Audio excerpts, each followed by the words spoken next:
Hey, good morning, guys. Welcome to the Truth About Real Estate podcast.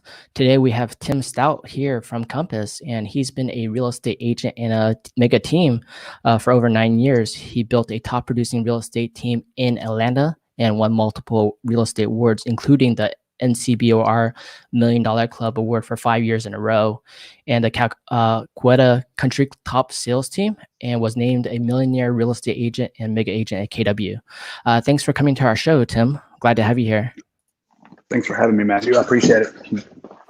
Yeah, so let's dive in. Let's learn more about you. Like, how did you get started in real estate, anyways? I am a retired professional fighter, and once I retired from fighting, I wanted to get paid for what I did, not what I was supposed to do. So I knew I had to be in sales to do that, and I chose real estate because that's the biggest purchase with the biggest commission. Nice, a professional fighter. Where? Wow, what kind of fighting? Yeah, MMA and kickboxing. Nice. Did you win any? Had 26 professional MMA fights. 26 professional. Who's your biggest challenger? The biggest fight I had was Jason Miller, the bully beatdown. Okay. I fought him in Nashville. Nice. How did you do? Oh, he beat the brakes off of me. He was a much bigger, much better fighter. So it was at the end of my career, and it was I was looking for more of a paycheck than a title shot run. So how do you keep that mentality when you're doing like MMA fighting, and like how do you get into the zone, and like you're going against a huge challenger, and how do you work towards defeating them? I guess you don't want a lot of hard work to go to waste is one, and two, I always hit really hard. So no matter how bad I was being beat, if I just had to land that one punch, and I could end a fight at any time if I land one punch. And so that helped me always push forward. And even like with this fight, it was a rough fight for me. I mean, he's a big man and a very well skilled man. So it was a rough one for me. But the whole time I just had to land that one punch to win. So that kept me moving. And normal people don't fight. So you got to have a certain mentality to want to do that, and to make it at the level that I was at. You had to be made of something different, and that grit is definitely what keeps you going. Yeah, I can't imagine being in a fight like that at all. That's crazy. You're going to a strong opponent who's going to hit you back, right?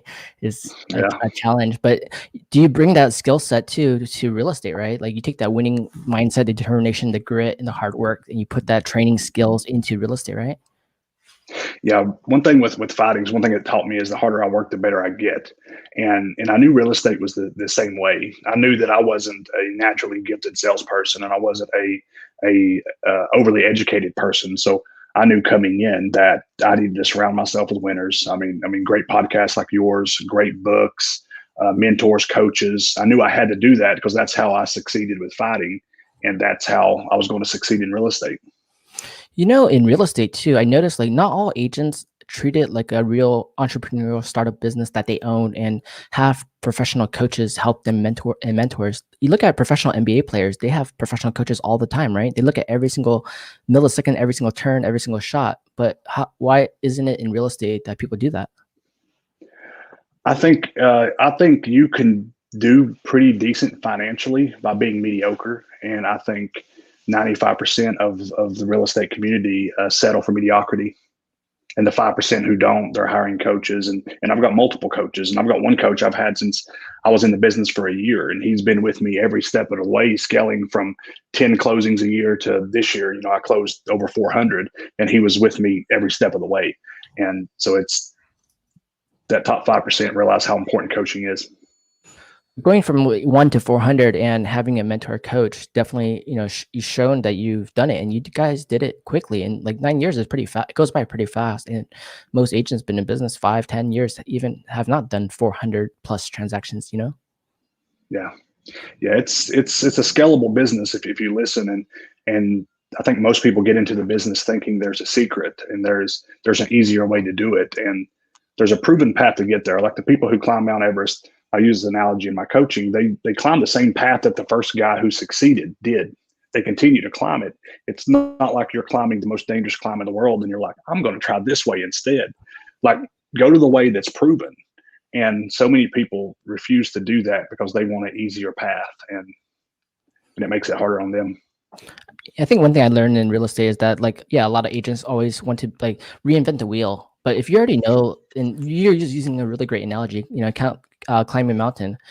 The fact is, if you already have a proven path, like you mentioned, that's really successful. Just follow the path and then slowly try to, add value and deviate a little bit from it, but don't go off the beaten path and try to reinvent the wheel. That's already been proven multiple times over, right? Absolutely. You learn the path, then you can make it your path, but learn the path first. Yeah, I think that's where everyone gets stuck, like the shiny object syndrome, the I want to reinvent the wheel and make it different. I'm unique, I'm different. But real estate is the same. It's basically you're trying to help serve your clients, provide the best value, help guide them towards finding the right property to either buy, live, or invest in. And what that makes sense. How did your coach help you go from 1 to 400? Like, what did they do to help show you the way? He was mindset. It's Coach David Kesey, and it was definitely a mindset of. I remember telling him, like, I'd like to be able. The average agent does 12 deals a year, and if I could do 12, that'd be great. And he's just like I'm the wrong coach for you if that's what you're wanting to do. If you're wanting to be average, he said, I'm not going to take your money. I'm like, okay. And then after we worked and we scaled, I mean, I was selling 70 some properties with no assistant or anything. And I was still managing a gym full time. Like I own an MMA gym, and I couldn't work past 4 o'clock selling like 76 properties that year.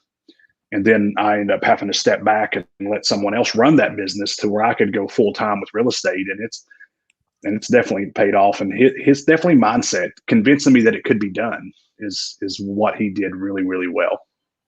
I think the hardest part is mindset. And I think the hardest part is helping agents change their mindset because they have a belief that bad habits sometimes, and being able to be a coach to break those bad habits and to show them that here's a real path and you can do it based on what your goals are, and being ambitious and hardworking. But a lot of people get taken off that and get distracted by everything else. We know there's COVID, we know there's life, we know there's family, but even for you, you had a full-time business as MMA, operations and a fighter, and you still did a lot, 76 plus deals.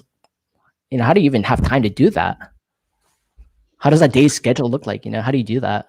Oh, I'm up every morning at 4:20. I do jujitsu every morning at 6 a.m. And as soon as I'm out of the gym, I'm into the office with meetings, and now I do very little sales. I do a lot of coaching. I coach for David Kesey, and I have about a 20-person team here that I coach, and my team in Tennessee is a 4-person team, and I coach. So that's mainly what I do is I manage, coach, systems. But then, I mean, it was right out of the barrel. I was showing properties at all times. I always made time to prospect. That's one thing that Coach David really pushed on me. He goes, there's one thing in every business that moves the needle forward, and if you find out what that is and you master it, you succeed. And for our business, real estate sales, it is absolutely prospecting. If I don't have anybody to work with, I don't have any future income. So we focused on that KPI of mass, calls, mass emails, mass Facebook, everything that we do to create a bunch of leads, which allowed us to pick and choose who we could work with. Because we, through the process of elimination, the cream always rises to the top. And when you have a massive amount of leads, because you're prospecting so heavily, I can work with the ones that are ready now. And that's where the team come from, because I realized that stuff was falling off my plate. So we hired a team to make sure that didn't happen. That's a really good point. And I think a lot of people miss the point is that real estate is all about prospecting, and that, you want to sell nice houses and luxury houses, but at the same time, this is a sales job where you're actually calling and meeting people and networking and building as big of an audience you can. And the bigger you can get your audience, the more chances you have of more sales, right? Absolutely. So a lot of agents get stuck on that. They don't focus on building the audience. They don't focus on prospecting and making the hard cold calls, the door knocking, the social media, the videos. Like, they're not prospecting, right? How do you get your team to start doing more of that? The expectation when I hire them, that you don't come onto the team expecting to be mediocre. Like the minimum sales on my team is you need to sell at the minimum 24 a year, 24 deals. And most of my team is anywhere between 30 and 40. Nice. And it's important that that they know the expectation coming in. And I have come in for you to receive leads. You need to be in the office from 9 to noon every day. And then you make your calls. Then you set up your prospecting, and then your follow up, and all that happens, and all your showings and listings happen after noon, after 12. And that keeps the ball moving. And it's, in the beginning, a lot of agents are like, well, I don't want to be here. I don't want to be trapped there. And I say, okay, well, maybe this isn't the job for you. But the ones that come in and they commit to my schedule, my scripts, the training that we're doing here, they succeed really well and really fast. I've had an agent who's literally been on leads for 6 weeks, and she's already got 4 pending. And but I mean, but we have a lot of new agents, and I prefer new agents, and they're ninjas. They really get that training and run with it. I think new agents are open because they don't have the habits the seasoned agents might have, and they're willing to learn and listen, and they see a trusted leader to follow, and they know that you already proven the path, and they just need to do it. And I see a lot of top producing agents we talk to on our show, like top agents in the industry. They're doing the exact same thing you just mentioned. They have a time block schedule, and they know it's in the morning time. They are hitting 9 to 12 or even longer. They know they're always prospecting. They're sitting in a bullpen. They're prospecting together. They know it's all about the numbers. And what you're trying to do is reach more people faster throughout the day, get more connections, and see who's going to raise their hand to want to buy or sell or invest. But when they do that, they know no matter what, even if you fail for the day, as long as you hit your number, at the end of the year, you're going to succeed because you've done it throughout the whole time period. Most agents fall through from that because they don't have a time block. They don't prospect. They don't do 3-hour prospecting and have a schedule, right? They just kind of like want to off whatever I have time to do today, I'll just do, and everything goes from there. Your numbers don't lie unless you lie about the numbers. And by my agents, say if I require them to make 250 calls a week, they're making 250 calls a week, and say they get five appointments. That lets me know they're having problems on the phone. But say they get 50 appointments, but they're only writing 2 contracts. That lets me know they have an issue face to face. It lets me know where I need to have their training upped at. And that's the big thing. We track a lot of things, but it's that time blocking. The best time to call somebody is probably from 4 to 6 p.m. But you can't schedule your call time around 4 to 6 because you're absolutely going to be showing properties at that time. So done is better than perfect. So getting it done in the morning is better than waiting to try to get it perfect, and you get 2 days a week instead of 5 days a week.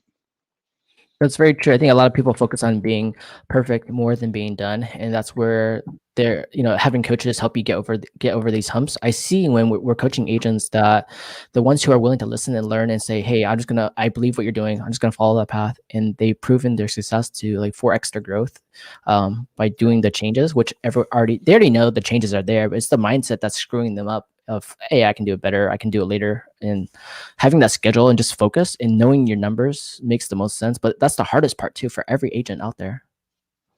I think it's tracking numbers.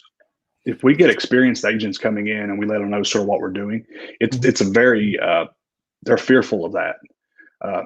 Just because it's like, well, I don't have time to do it. And it's like, well, if you can't track it, you can't grow it.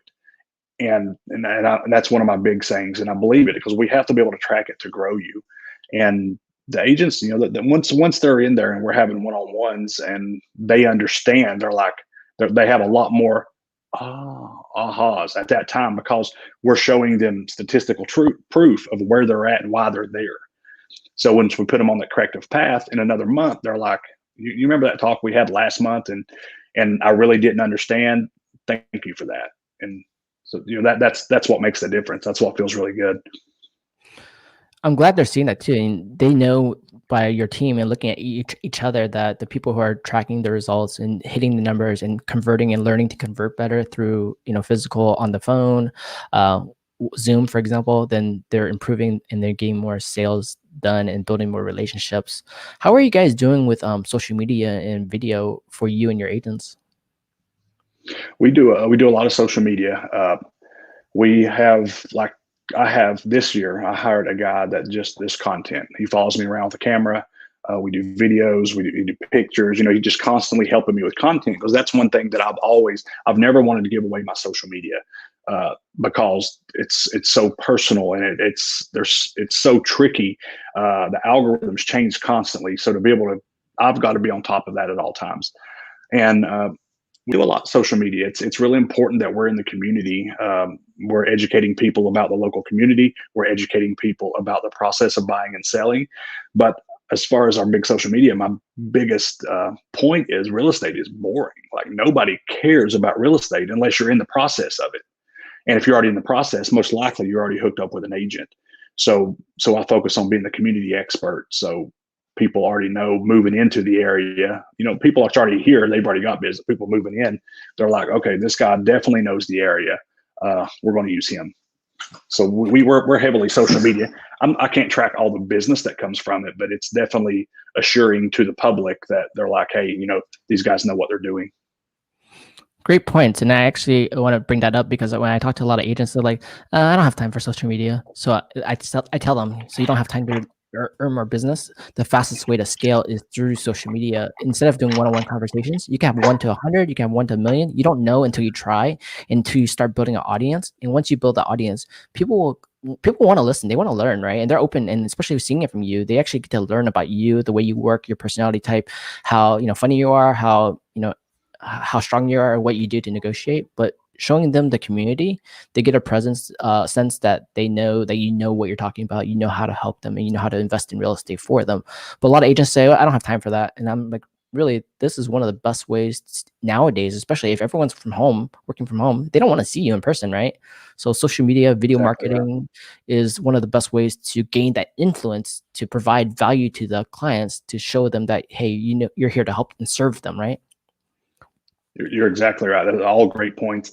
If you don't, you have to make time for that. And it don't have to be as much as I do. I mean, as much as a lot of people do, but it's super important. Like with me coming from a professional fighter background, and I'm not a big guy, but I'm 6 foot tall, 215 pounds. And so I'm not the easiest guy to walk up to. And this allows me to humanize myself. Like they see me doing jujitsu. They see me taking pictures of my dogs. They see me cutting up with the team. They get to see this. So I'm not the big intimidating mean guy that people want to assume that a professional fighter is. And they're like, okay, he's normal. He just, that's just what he likes to do, but he's normal. So it humanizes me a lot. I agree. And when you talk to your agents, say some of the agents who didn't do any social media, how has that changed for them? The agents within my team, that they don't do a lot of social media, but we do a whole lot. Like as a team, we do a whole lot of it. Now my coaching clients, now I really encourage them to do a lot of social media, because playing off your point, it's like I can have one-on-one conversation, or I can do a post that if it's marketed well, if it runs well, if people like that content, 10,000 people are going to see it. Yeah. And there's no amount of calling that can replace that. And you can't build rapport through a text or through a phone call. It's a little harder. I can build rapport face to face, even if it's not a conversation, but they're feeling like they know me. I pass people in the street all the time that speak to me, and I don't know them from Adam. And it's because they're so familiar with me, because they see me every week doing something, that they feel like they do know me. And that's crucial for that also. Yeah, I think that's a really important concept, especially as a coach and a team leader, is to show the team how to do it and be in front of the camera and doing it, but at the same time showing them that this really works. Because, like, for example, some of my team of agents, we showed them that, hey, by doing social media, you're going to improve your business drastically. And even though it takes time to build up and learn and be in front of a camera, everyone has fearfulness. Every day in front of the camera, you're fearful when you first start, but you just got to get comfortable with it. But the ones who have done it, and even ones who hesitated to do it, they've done really well. And like some of my agents, they would say, as soon as they started doing social media and videos, everyone in their neighborhood started recognizing them, and they started seeing their signs everywhere. They visually started seeing the branding everywhere. And they said, hey, I know you from somewhere, but I don't really know. But I actually thinking about selling my house now. I don't know why I want to work with you, right? And they just started, their deals just started doubling, and they started doing more business. Yeah. They started doing higher price points.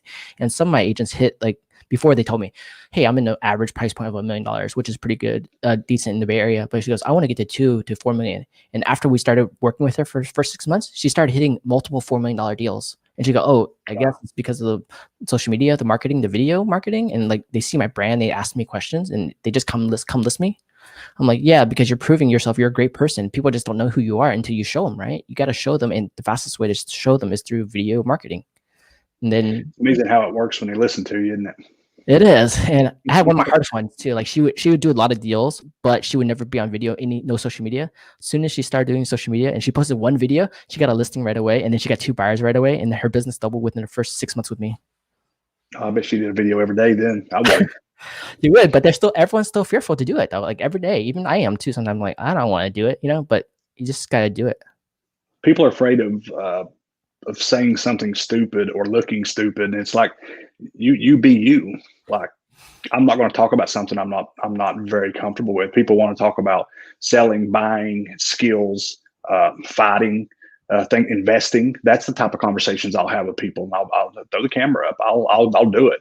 But if you want to talk about, quantum physics, I'm probably not going to get on video doing that. So Exactly. And I think for you too, like as your background in MMA fighting, I'm sure you're going to be picking up a lot of clients through just doing your social media, showing your personality, humanizing you. And they say, hey, actually, I enjoy watching MMA fighting. I enjoy practicing it, for example. And they say, hey, I actually would prefer working with a top producing agent who understands my personality type. And they connect more with you, right? But if you don't show them, I don't know what you like to do. You might like, anything. I don't know until I know you. And that's just a better way to connect with someone. So, like, how many people do you have in your team now? We have about 20 total. How did you get from 1 to 20? Well, when I first started hiring, I hired an assistant to help me. Anytime scaling, and I train all the clients. Anytime you're scaling, you want to scale with hourly salaried workers, because if you're doing your job correctly, if they do their job correctly, you'll be able to sell more and keep more of your own money for marketing and in your business. So I had an assistant, and then I hired a buyer's agent, then I hired another buyer's agent, then I hired a contract to close, and then I built it up with 5 or 6 buyer's agents. I had a contract to close, and I was still doing all the listings. And to scale my business, I hired a listing manager, and then a listing specialist, and then we grew from there. The way that I scale my business, any business I've had, is I consider my business as a pizza. And it's 10 slices, and I'm looking down at the pizza, and it's no matter how good you are, your pizza is only a medium. Like Matthew's pizza is a medium, Tim's pizza is a medium. I'm looking at the medium pizza, and I said, which pizza pays me less? I was like, well, clerical work, secretary stuff, that's a $15 an hour job. So I pulled the medium slice out, and I stuck an extra large slice in it. Someone who's going to own it, someone who's way better at it than me. And then it's like, okay, now what? No, contract to close. That's the next one. So let's pull that out. So I've got like 2 extra large slices and 8 medium pizzas. And I kept pulling pieces out, replacing them with extra large pizzas until I've got all the slices in there except one medium. And that's the job that I do. So I had to replace myself. And then I'm the cooking this extra large pizza. And that's the way that I scaled. Everything was what's the least dollar producing activity that I can give away to focus on my most dollar producing activity, which is prospecting and appointments. I think that's one of the hardest parts for agents to scale their business is the fact to let go, because their mentality, I think a thought process is I can do it better. And I think that's not the best way to go about it, because if you're always doing better, you're never going to be able to scale your business, right? And grow to become a true leader, operator of a business rather than being the worker. I agree. And agents want to do what's fun, and it's not, you don't do what's fun, you do what you're best at. And every agent I talk to that wants to start a team, they're like, I'm gonna hire an ISA. And I'm like, the one thing that brings in business, you're going to pay somebody hourly for. I mean, that I'm trying to get them, most of the agents who think like this, they don't get the aha. They're not like, they're just like, well, calls are calls. I'm like, 2% conversion and a 10% conversion is 5x. That's a big difference. And that's a lot of people want to do it because they don't like it, but it's business isn't about always enjoying it. It's about building it so you can enjoy it. So I get it. It's what are you good at? Well, what's going to bring in the most money? I think the hump is getting them over being a employee, a job, just a self-employed contractor versus being a business. And the hump is figuring out how do you scale your business and how do you start learning how to delegate. I think the challenge and the fear is how do you learn how to delegate and how do you learn how to trust them and learn that process of building and scaling. That's the challenge that not normally, like, people don't teach you. You have to learn yourself. You have to go read books. You have to learn from podcasts, videos, talk to mentors and coaches on how do you scale your team. But once you do it, basically it's kind of like following the millionaire real estate agent model from Gary Keller, right? Following that model and then expanding on it and building your expansion teams. But that is a perfect model to follow in the start and go from there to scale, right? And it is, and I'm able to take what I've learned here in a little over 8 years. Started a team in Tennessee 2 years ago, and we closed over 100 deals last year in Tennessee with two sales agents closing 50 deals a year a piece. And That's a lot. one of them is not even from the area, and the other one is a broker in the business, like brokering the team, the real estate company, and in the team, and they're selling 50 some a piece, and it's using the same skills. And one of them's only been in business for 2 years, but the systems, the training, the procedure, it's very special. The team up there they're very smart guys. It's very handpicked, but they take the same systems, they put them in here, they believe in the systems, and they've been able to scale what most businesses up there can't do in a decade. They've been able to do it in 2 years I think because because of the systems and procedures you're speaking of.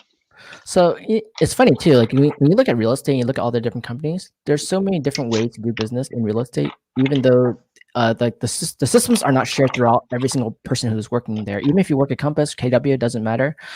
The systems per team is not the same. It's always different. Everyone has their own kind of system and way, and the technology, the style, the price points, everything is different, right? So it's so hard, and people get they don't think about, okay, how do I build the system, or why do I have to build the system myself? I can't do it. I'm not an operator. I'm a sales guy, right? Or I'm a marketing person.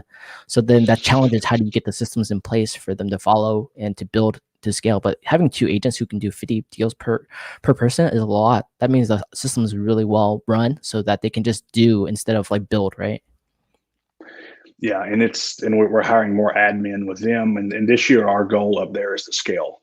Like, I want each one of them to have an agent underneath them so they can focus primarily on listings and be able to hand off some of the buyers and be able to scale their business. Because one thing that I do is when you're into my little nest, like, I really want to see you succeed. I really care about your success, and that's one thing that makes our team special. But up there, it's like, so I want to teach them how to build businesses within my business and allow them to scale, exponentially, and help with their profit margin, their way of life, and them being able to help other people too.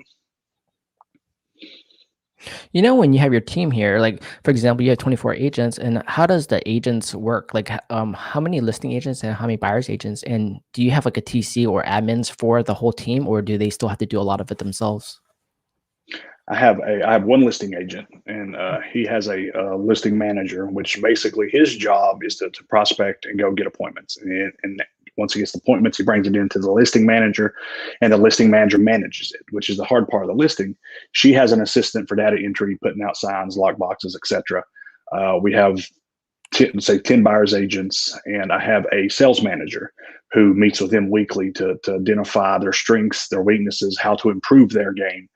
And I'm hiring, but I've got a contract to contract to close, but she's actually the director of operations also. And she's really helped me scale the business. She's been with me since for over 5 years. And so we're moving her into operations, and then we're hiring another contract to close for her. So we do the hardest part. If real estate is a sandwich and you just want to eat the meat, you got bread and ham and cheese, bread, say you don't want to eat bread. Bread's the part that you don't like. The getting the lead is the bread, and closing it is the bread. I do both of those for them. So they just get to eat the meat, which is the fun part. They get a call, prospect, show appointments, hand it off, and repeat. So most agents are going to close 8 to 10 deals a year. Mine are going to close 25 to 40-ish, because we take everything hard and stressful out of their plate. And if we can keep them with 7 and 8 pending at all times, if one falls out, it's not the end of the world, and it doesn't affect their morale, and they're able to help that client even more. I think that's a good thing too. Like when you look at an individual versus a team, individual has to do everything, right? And it's so hard because in real estate, per transaction, how do you have time to prospect, to serve your clients on all your listings and buyers and show buyers, and then at the same time do all the paperwork? And from there, there's like 1,000 tasks per person, right? So how do you, by scaling the business, you're actually creating hyper-focused agents who can do what they love to do, like either helping buyers, helping sellers, specific markets, and just focusing on that versus doing all the back end, the operations, the administrative, the marketing. And by doing that, they can do way more transactions per and help serve more people. And in the end of the day, ultimately make more money, right? With more focus and time back. Absolutely. A lot of people want to stay away from teams. I'm not giving them half my money. That's I hear that a lot. But I'm like, I'm going to triple what you do and make it easier for you. Do the math on that. And they're doing it and they're like, oh, and they get it. Like it's a big aha moment. Like we're taking away everything stressful and hard, going to triple your sales, which is going to double your money or more than double it. And they're like, and some of them get it. The ones that are really willing to listen, because there's certain people who realize they have holes. And some people realize they blame everything on the market. And it's, a good salesman can sell in any market. It gets tricky. And I think it's the 80-20 rule too. Like we try really hard to find really good agents and help them grow. But at the same time, we understand not everyone will want to listen, to learn, to be coached, or want to do. And it's hard, right? But you're trying to help them. And in the business wise, the ones who are doing the business is the top 5%, top 1%, and they're doing 80% of the business anyways. But to build a scalable team is the ones who are willing to learn and listen and follow and say, hey, I know what I'm good at. I like to help people. I like to network. I like to be out in the field. I hate for example, I hate the marketing side, the TC side. And once you have a team to do that, your team can grow exponentially, right? That's why there's some huge mega teams out there. There's some teams with, I would say, hundreds of agents in a team setting, but they have a really run structure like a corporate style business as like a machine that can serve more people, right? And it allows people, because people value their freedom more than they value money. Once they get to a certain level of like say you're comfortable at $100,000, and that allows you to live the life you want to live. Making 200 don't interest you near as much as you having 7 vacations next year. So on a team, it allows that, because if me and you are on a team and you call me and you're like, Tim, I'm going to be in Hawaii for a week. Can you handle these buyers? I'm like, sure. Next month I'm going to Hawaii. Can you handle mine? Absolutely. And it works like that. And that's one thing we do inside all the time on our Slack channel. It's like, hey, I've got 2 showings back to back. And somebody cover this one? And they do it. And it's their client. It's not, they're doing it because everyone in this building wants everyone to succeed. And that is something you don't see a lot. And I'm super proud of the 2021 team because of that. I'm glad you guys do that. And I was a heavy believer in that too. Like as a broker, I'm always like, hey, any agents, you guys need vacation time, whatever time, sick time, just let me know. I'll take care of it. And when I need it, hopefully you can help me. But I don't expect that at all. But by doing that, you're really growing a really good culture, a team, supporting each other, and they know they're not competitive against each other. They're more as a family, right? It's better run that way. And it says a lot about you. It says a lot about you, about the leaders doing that. That's a good part. And finding a good leader is hard. And finding a leader who wants to support you and help you grow, it's hard to find. And someone like you, when they find it, they should stick with it and show them how to get to where they want to be. And you're talking about like the freedom number, 100,000, 200,000. Help them get to the freedom number, and they're happy and they want to keep just building with you and bring this business to like 1,000 transactions a year and just helping that many families, right? Yeah, you'll get the right people. That's like my director of operation, Mackenzie. She's been with me for 5 years when I was not selling near as many as I am now, and she was a failed agent. She was an agent who she couldn't sell. I mean, because she looked like she was 15-year-old. So it was different. She was successful as an agent, but not to what she could have been. And when I pulled her into what she's doing, it's like exponentially, like that was her thing, and she didn't even know it. So I've got to be able to coach her on leadership and things. And as a single contract to close agent, she closed 300 deals last year, single by herself, and 300 helped me run my business, and still help me run my business. And so she's a grower. She is one that's going to that's important. That's with me, and I'm trying to grow her through the ranks and get her where she wants to be in life. And anybody who wants more in life that's on my team, it's my job to get them there. And if they don't, they fail. I fail because they do. If they don't succeed, I don't succeed. And I seriously believe that with all of my teammates. I completely agree. It's like, like as leaders, it's always our responsibility to take care of our agents and show them, as long as, we're setting expectations, we're asking them what they want to achieve, and we're helping them get there. And as long as they're doing, then, it's our responsibility to help them get there, right? And show them the way to get there. Like for me, I love investing in real estate in multi-unit buildings. But some agents talk about it, but they're not taking the steps forward to do it. Some agents will do it, and they see the exponential growth creating more passive income in apartment buildings, And I thought you guys talked about too. I see you mentioned you're actually an investor as well, right? Yeah, I think anybody who is selling residential real estate should be investing. Like that's the whole reason you sell is because it gives me first dibs at every property I look at, and it's crucial the way that I've been able to start buying real estate in the last 4 or 5 years, and the income I've already been able to create through investing, not through making money selling, but through investing. It's ridiculous because I'm going to be able to retire at an age where I can still live life if I want to retire, to choose where I can still live life. I could still, learn to surf or whatever people do. But it's crazy because of real estate investing it's a way for a normal person to be wealthy, to not have to depend on a 9 to 5. What kind of real estate do you invest in? I have 2 multifamilies, and I have a quadplex, a duplex, and 8 single families. Nice. That's a lot already. It's a lot to manage too. Do you self-manage or you have property manager? I own a property management business, and I have a property manager who's phenomenal at it. When do you have time to sleep? Yeah, you have a lot of businesses, which is great. It's anything in business, you partner with people, like really good people. In my MMA gym, I've partnered with someone who does nothing. He owns several MMA gyms, and that's what he does well. With the property management business, I've partnered with Cheryl. She's a great property manager, and that's what she does. And with my wife runs the hair salon that we own, and it's like I feel like I got my businesses in Tennessee. I partnered with them. All 3 of the people that are on that team up there. They run it. Like my brokerage in Tennessee, they run it.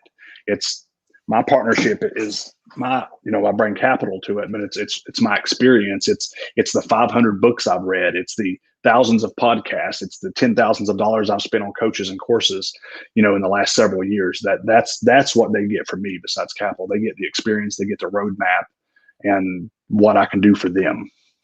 I like that because you're showing how to go to the high road and be a true leader, and having, especially true leaders, always read a lot of books. They digest everything out there. From anyone out there, no matter what age, different experience levels. By digesting it and resharing it, and just R&Ding everything, and supporting your team across the board, you're hyper focusing on just being the leadership, where you're helping like as an advisor to all these companies you own and run with partners, and you're finding true leaders who can run the operations, and you're guiding them with your experience.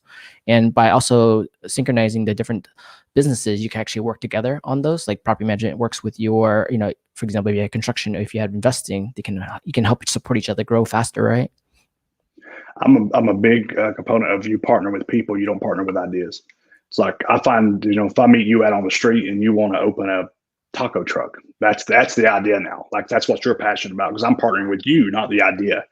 And a lot of people partner with ideas, or they partner with the wrong people. Or a lot of people, they're just as scared of success as they are failure, and they want to partner with people. In the MMA gym, in that world, that is a big deal. Like 5 or 6 years ago, every MMA gym you go into has 7 owners, but there's always 1 or 2 doing all the work. Then it goes upside down because of that. You got to find the right partner. You got to go with the person, not the idea. I completely agree. You need to find people who are good partners. Trust is number one thing, loyalty, and then execution. People can have great ideas. Absolutely. It doesn't matter without execution, right? Yeah. You got to pull the gun up and start shooting. Then you can start aiming. And so I tell everybody, it's like the people who pull the target up in their scope, and they're just looking and looking and looking. It's like you're never going to get sighted in. You're never going to figure it out. You've got to start pulling the trigger to see where you're at on the target to be able to adjust.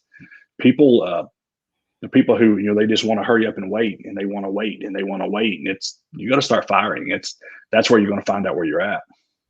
I think that's the hardest part for people. It's like, pulling the trigger and going, just doing it, forget the perfection, just execute, right? And just keep testing, executing every day, and improving 1% a day at least. Done is better than perfect. Yeah, exactly. Done is better than perfect. So like, what areas are you investing in? Are you investing all in Atlanta? Are you investing in other states? What are you doing? No, well, right now I'm in all. I'm in South Atlanta, Coweta County, Fayette County. Started going to Troop, which is LaGrange, City LaGrange. I've got some investments there. I am in contract with a commercial building in Tennessee for the brokerage. We're buying a building up there, and so we're expanding to Tennessee now. But here, I'm very comfortable with this market. I can get I can get my 1%. I can get the cash flow that I need.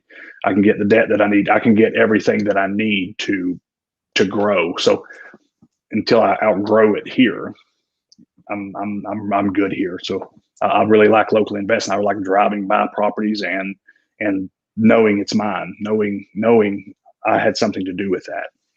Nice. Are you planning to do trade up your properties to bigger buildings, apartment buildings?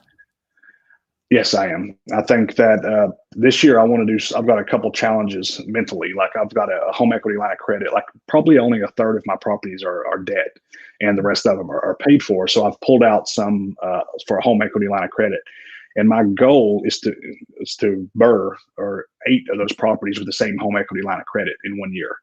Okay, And I nice. did it twice, and I've got one pending now. So that'll be it. So I did it November to November, and I've able to do it twice already. So I want to do that, but then I want to also do a bigger buy. I want a small apartment complex. I want a mobile home park. I want a self storage. I want a bigger play, in 2021, along with those 8. Nice. I think that'd be a good challenge and focus. Like, I love multi-unit buildings. I love apartment buildings, and I think that's the way to go. Especially if you have a lot of single families. You mentioned 8 of them. Personally, for me, I like to trade all of those properties and to go to for example, go to 8-unit, go to a 16-unit, 20-unit, and just get to the bigger scales and go to as big as you can get to, and either burying the properties or else, selling them depending on your numbers, 1031 exchanging them. But it's a great way to keep building the equity into, bigger buildings, right? Yeah, no, that's definitely the next step. Where I'm at, there's very little affordable multifamily. Our average price point is 260, 270 in my area, and there was an apartment complex that just sold for like 65 million, and it doesn't sound like a lot probably for somebody in the Bay Area, but here it's like wow, like it was ridiculous. And so it's multifamily. There's not a whole lot of it around, and definitely not a whole lot of it for sale. That's true, because I think in San Francisco Bay Area, we have ranges. We can go from like 1 unit, we can go to 5, 15, 20, 60, 100, 200. You can get there. The price points can go up. Some buildings I sold for 100 million plus. Those are crazy buildings, really nice Pacific Heights, great locations. But on average, most people go to the 5 to 15 range in San Francisco area just because the price points are around 3 million plus. But out of state, like for Atlanta, is there 5 to 15 units over there? What's the price points? In the city, I'm sure they are probably 1 to 2. It wouldn't be ridiculous. It's it's definitely not Bay Area prices. It's not city prices, but it's definitely more than it is here. Okay, so cost per unit is actually same or cheaper than a single family home then, because if you say 250 per house and you buy a 5-unit, definitely could be, yeah, or 15-unit, yeah. So yeah, just getting to that. But of course, even for us, like if you had a 4-unit and a 5-unit, we take the 4-unit at the most point because of the loans, a residential loan versus commercial loan. But if you're going to 5, you might as well try to aim for 10 to 15. I agree. Just because you're going to have to go through the commercial process anyway, you might as well swing a little harder. Exactly. So like your goal right now, you guys are going to keep building the investing up, and that investing creates passive income and creates equity, right? And you're adding value to the community, to the properties themselves. How did you get to start buying properties and like start investing? Like what made you see that light and how to take the risk to do it? When I first started doing real estate, I used to coach at the gym. Me and my wife, we would show up at the gym at like 6 a.m. We'd have personal training clients. We would teach client classes. She would cut hair. We all had it out of the gym. It was all like one big thing. So we were there 14-hour days. And one of my clients had a property, and like, man, I'll sell you this property. And I'm like, I don't have no money. I just started this real estate thing. I don't know if it's going to pay off. I don't understand it. We ought to buy it. And me and a friend was there, and we ended up getting this sale for like $6,000. But nobody had picked up, it was bank owned. Nobody had picked up rent in a couple of years. This was, right out of the dip, and this is a rougher area of town. Nobody wanted to really go collect rent there.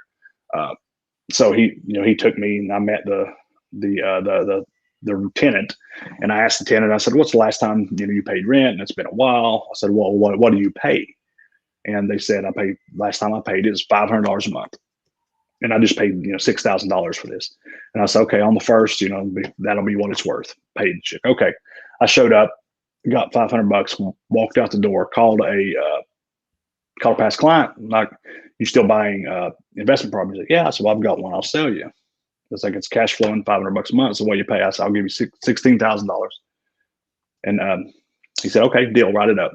So sold him that property, and we took that payment and bought 3 more like rougher area houses, kept them for a couple of years, bought 2 or 3 more, and then we sell those. We've worked our way up, like buying $30,000 properties. Now I'm buying $160,000, $170,000 properties, and just worked my way up, and tripped over a pretty good deal on a quadplex, duplex, and so I started lower, working up, but I've got to scale a little faster, like exactly what you're talking about.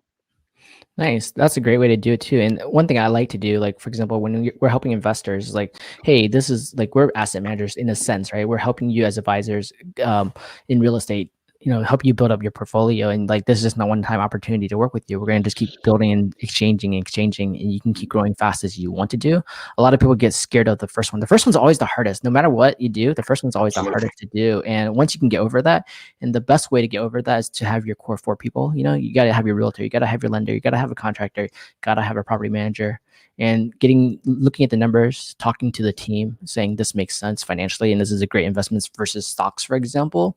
And yeah, price points, like you mentioned, 6,000, 16,000. There's stuff out there, and you're not locked into one area. Like, you don't have to buy in San Francisco. You can buy in anywhere in the United States. You just gotta find the team to support you to do that, right? 100%. I agree 100%. Yeah, because it's nice to see you bought homes in that range, and you're able to grow equity. You're able to get income, cash flow. Even at that price point, it doesn't matter, right? It's just finding the deal that makes sense for you. It's what I tell people, because I've worked with a lot of investors. I enjoy investing, and I enjoy working with investors. And they're like, well, there's no good deals out there. And I'm like, deals are made, deals are not found. It's like what works for you, what works for the seller. We can find a middle ground a lot of times if you're willing to talk, if you're willing to find out. Like, I've worked a lot of deals in the last couple of years of convincing the seller to take less, but then hold the note, and then they don't understand it. But I'm like, now you're making this % interest, so you're going to make this much more. So actually, you're going to make more in 5 years. And they're like, okay, I'll do that. Then it makes sense for them all of a sudden, because most of them don't need cash now. They've got 15 other properties. They're just going to do something else with it. So, but when I show them that's a smarter investment, they go with it. So like, deals are definitely made. I think is all about communication and helping the buyer and seller understand, here's the strategy for both parties to win, and that it makes sense financially for both parties, and understanding that. But that comes from a real investor and agent who has experience in investing, and knowing that, hey, you do it yourself as well, and you're helping your buyers and sellers to negotiate a good deal for each other, and it makes sense, go for it, right? But a lot of that comes with experience and time. And I think I promote that agents need to learn how to invest. They need to learn how to buy multi-units, negotiate it to make money, and how to create that value so that they can show their clients how to invest as well. Without doing it yourself, how do you sell that, right? How do you show them how to make money? The math. I do a lot of educational stuff, and I have a private Facebook group, and I'll walk them through the process of when I buy a property, why I bought it, why it makes sense. This is what I did. This is the financing. And like the last couple of deals I did, when I did in LaGrange, I paid $50 for it, did a $50,000 renovation. And then when I cashed out refinance, I pulled out $150. So I made $50,000 on the refinance, and now I'm still making $400 a month per the house. Right. And then I walk people through that process, and they're like, can you show me how to do that? I'm like, this was an absolute home run, but I can absolutely show you how this is done. And then they start getting, they understand it. Then they start getting where they want to pull triggers. And it's like, that's where we've got to get them to just where they understand it enough to want to move. I think the educational piece you just mentioned right now, like for example, if you're doing monthly events on that topic, here's properties where our team is looking at. Here's how you buy it. Here's how you run the numbers. Here's how you build your team. Here's how our team helps you buy these properties.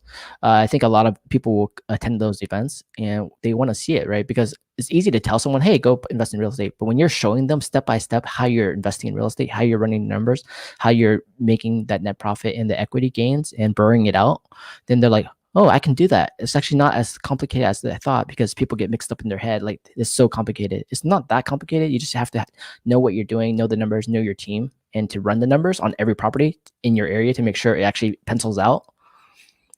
Then You got to quit looking at it. I tell them to quit looking at it at such a micro level and back out of it and look at a macro level. You don't have to understand all of it. You have to understand enough to get going. And I tell people, I said, two pieces of advice. I said, don't do the rehab yourself and don't manage it yourself. Because if you do either one of those two, you're never going to get over two properties, because it's going to drive you nuts, getting all the calls and dealing with the tenants, because you're probably not going to get as good a tenants as a property manager would. You're not going to get a good deal on fixing things as the property manager will, because they've got relationships and long-term business. And I tell people, I know people who's bought a property and want to manage it and they never get past one property. You will not get rich. You will not get cash flow at one property. It's not going to happen. It's rough. it is. And I think a good example, as someone mentioned before, it's like stocks and real estate. For example, in stocks, do you really know the company you're investing in? Do you see the insides and outs? Do you go visit that company? You don't, Very right? true. So why are you Very doing true. that with real estate? Treat the real estate that you're not living in, treat it as an investment vehicle. What do you need? You need a team, you need a property manager, you need lenders, you need contractors, you need an agent, you need people to be on your team to invest with you, right? And what you're doing is you're looking at the numbers. Even in stocks, you don't know every single line item. You don't look at all the financials, the gap, Do you look at that? Not really, but you're trusting your team to do it, I hope, So in real estate, yeah, if you're doing one off and you're property managing yourself, you're doing all the work yourself. Yeah, you're right. You're not going to be able to scale up that business. It'd be very difficult to scale it, and it's not going to be a fun process. I Yeah, want my property manager walks in my office every day on the 15th and hands me a check and a spreadsheet of where things went. And she's like, at this part, I'm just going to, I'm going to do. She does a lot of the work her. Like, she don't have to ask me to do certain things, and it makes it so much easier on me to do that, because I don't have to deal with it. I don't have a call. She comes in on the 15th, hands me a check and a spreadsheet, go it over, thank you, and I mobilely deposit my check, and that's it. Like, nobody knows I even own the properties, because she does everything with them. exactly. I think that's the best way too, because you're stepping out of that, in the front, talking to all your tenants, dealing with all the issues, all the maintenance, all the, noise, complaints, whatever requests, but now focusing on the financial level and as an ownership level, you're being able to say from high level, okay, property manager, let me know what's going on every month, every quarter, how we're doing, and how can we keep improving. And the property manager's job is to add value. How do I, improve the property? How do I add value? How do I increase the rents? How do I get to market rates or build equity on the property? And I think one thing people don't realize is property managers are actually an asset. They're not an expense. The asset is being the fact as they can provide value. They can tell you even then, hey, I know you're investing in real estate and you bought this one. There's another property that I manage, but would you be interested in buying this property as well? So that's added value, because you wouldn't get that by yourself. Absolutely. And there's a lot of there's not a lot of deals out there right now. Like, you're going through it too. I mean, you probably got some condos and some co-ops that you have inventory, but single family, you're not going to find it. And because of, my property manager and other property managers, I'm like, hey, it's top of the market. You got anybody want to unload anything that makes sense? And sometimes you're like, yeah, look at this. And I'm like, okay. And you can make a deal. And that's what I enjoy. It's like, because like you said, that's an added benefit that you're not going to get anytime else, just for asking a question. Yeah, I think property managers are a great asset to have. Even as a realtor, it's a great asset to be connected to all the property managers out there in your area, because they know they manage all the assets, and they have the client is their investor, right? So once you know Absolutely. and have good connections, you say, hey, I'm looking for this. Do you have any clients? I do. Can we take a look at it? Yeah, right. And that's how deals are done off market.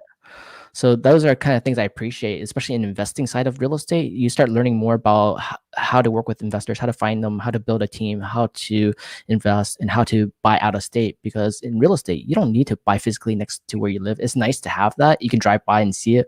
How often do you really drive by every single property you have? Like, even for you, you have 12 to 14 properties. Do you visit each one of them? Absolutely not.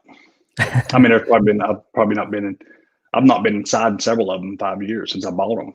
I mean, I literally walk through and decide if I want it. If the numbers make sense, the inspector goes through and the property manager goes through. And I've been in a house one time and I've owned it for, 5-6 years. Yeah, even some of my clients, like I help property manage quite a few properties as well, and they haven't seen it for years, but they know that we're running all the numbers for them. We're helping them increase value. We're getting the highest paid rents in the market for them, and they're just happy, right? They don't deal with anything, and the management fee That's all alone they for ask them for. is built in. It's not even much for them. Because one Yeah. thing is that if you could rent it out the property yourself, yeah, you might get X dollars, but how do you know that the property management can't get you more than that? And that management fee's already built into it anyways, that it makes more money than you. And I've proven that multiple times for my clients, like, hey, I'll rent it higher than you will because we have really good marketing. We have really good photography, videography, drone, 3D, and we do that work for the high price points to get you the top dollar. And like, oh, I see. That makes sense. I wasn't thinking that way. I thought property management is a fee, is expense. It doesn't add value. You just take my money to manage a tenant there who's already paying monthly. What are you doing, right? And some people is a fee, but there's the top 5-10% that's going to go above and beyond, do a better job, and actually add value to the client. Yeah. So before we wrap up, I just want to ask like two things. Like, what do you recommend for agents to start building their own team, and how do they stay in communication and stay as a team? And then the last question is just about investing, but we'll start with the team part of it. My advice for people wanting to build a team is like everybody on my team comes to the office. That helps. We do events with each other within the team. We do client events where we're interacting. We do things out of work that allows us to bond. That's important, and they've got to know that you care. And if you don't care, don't be a team leader, because you're going to be miserable. Because if you don't care about the well-being of the team, it's going to be hard. That'd be the biggest thing as far as building the rapport. We come into the office, we work, we have expectations, because if I tell you, I said, Matthew, we got to close 24 deals this year, and you're like, well, my goal's 30. And I'm like, okay, now your goal is 30 and I've got to hold you accountable to it. Because if you fail, I fail. And I hate failing. And so my job is to push you. It's like, okay, well, we're going to make this many calls, but you upped your goal to 30. So now we've got to up it, 2 calls a day to make the numbers work and where you're at in your closing ratio. And you just got to hold people accountable and care. That makes sense, and I'm glad your accountability is one of the hardest parts for people, because that's independence. I want to be free. I don't want to be in a corporate job. I don't want to be responsible to someone else, right? But having that accountability is just the most important. Whether it's a teammate, it's a coach, it's a mentor, it's a leader. You got to have accountability to actually hit your goal. Without it, it's really hard to be self-accountable, right? Like imagine an MMA. Absolutely. Can you be self-accountable to become a professional MMA without any coach? I don't think you can, right? It'd be really hard. You maybe could 20 years ago in the first UFCs, but now it's hard. I mean, I had boxing coach, Thai boxing coach, wrestling coach, jiu-jitsu coaches, and a head coach, strength and conditioning coach, and a nutrition coach, like all of them. And it's Wow. and everybody had to stay in their lane. And I learned jiu-jitsu from one, wrestling from one, boxing, kickboxing, Thai boxing, strength and training, nutrition. Then I had the head coach and be like, okay, this is what we're doing with all that. And Nice. a lot of times that coach overlapped. So you have to have a team to support you to grow. Even as a team leader, you still need coaches. So if you want to succeed, yes. If you want to succeed, great. In regards to investing, like what do you see right now for 2021? How do you think the market is for Atlanta, for your Tennessee, with COVID, with post-COVID? How do you see the real estate market going? I don't see much changing. And like where I'm at in where we're at in our town, like there's no mask mandates, nothing shut down. I go out to eat every day. I go to the gym. I teach jujitsu. Nothing changed for us. Wow. Very, very little change for us. And I don't see it changing. A lot of people are, the doom and gloomers are saying we're going to see a recession. We're going to see a foreclosure crisis. The only thing that drives a market is supply and demand. We have a very, very little supply and a very big demand. Until that changes, I think we're safe. Interest rates are predicted to stay low through 2021. So I don't see anything change. And I think 2021 will probably be the best year we've ever seen in real estate. Nice. And I kind of agree with you too. Like for our area, we have shutdowns. Everything's shut down right now. We're all stay-at-home orders, but real estate market, people are still buying. People are still buying in a lot of single-family homes. Condo market, downtown market is hit, but at the same time, everyone wants to have bigger houses, bigger space, better price points. Interest rates are super low. It makes sense to buy still, and I think the values will still go up, especially then. Rents have gone down like 20%, so that's have been hit, but the multi-units are still staying. They're still holding. It still makes sense to keep them or trade them. So it's a great time for them to trade if they can afford to trade right now. That's a good option for those people. But I want to thank you so much. How do people, agents and people reach out to you, and how do they learn about your team to join your team or to help them buy and sell real estate?